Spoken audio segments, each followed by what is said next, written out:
সরকারি চাকরিজীবী, শিক্ষক, গবেষকদের সক্ষমতা বৃদ্ধির জন্য 2018 সালে চালু করা হয় প্রধানমন্ত্রী ফেলোশিপ, যার আওতায় 2024 সালে 37 জন মাস্টার্স ফেলো এবং 11 জন পিএইচডি ফেলো যুক্তরাষ্ট্র, যুক্তরাজ্য, অস্ট্রেলিয়া সহ বিশ্বের শীর্ষস্থানীয় বিশ্ববিদ্যালয়গুলোতে উচ্চশিক্ষার সুযোগ পেয়েছেন।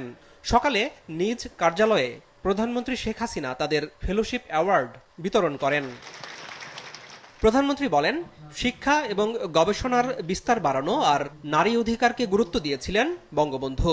সেই ধারাবাহিকতায় আওয়ামী লীগ সরকার মেধাবীদের উৎকর্ষ সাধনে কাজ করছে। আমি এই ফেলোশিপটাকেও একটা ট্রাস্ট ফান্ড করে আইন করে দিয়ে যাব,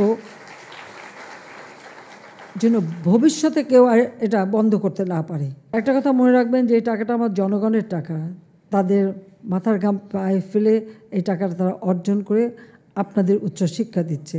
কাজে সেই জনগণ যেন সেবাটা পায় সেদিকে বিশেষভাবে দৃষ্টি দিতে হবে। মুক্তিযোদ্ধাদের সবসময় সর্বোচ্চ সম্মান দেওয়ার তাগিদ দেন সরকার প্রধান। বলেন, সমাজের কোনো শ্রেণীর মানুষকে অবহেলিত রাখবে না সরকার।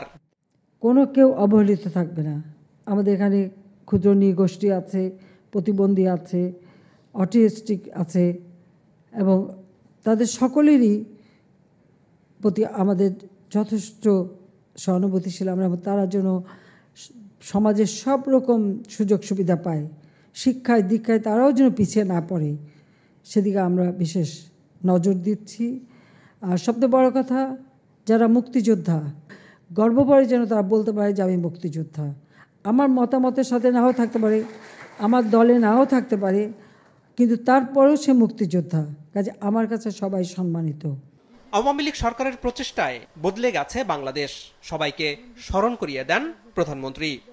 আনোয়ার হোসেন, মাছরাঙা সংবাদ, ঢাকা।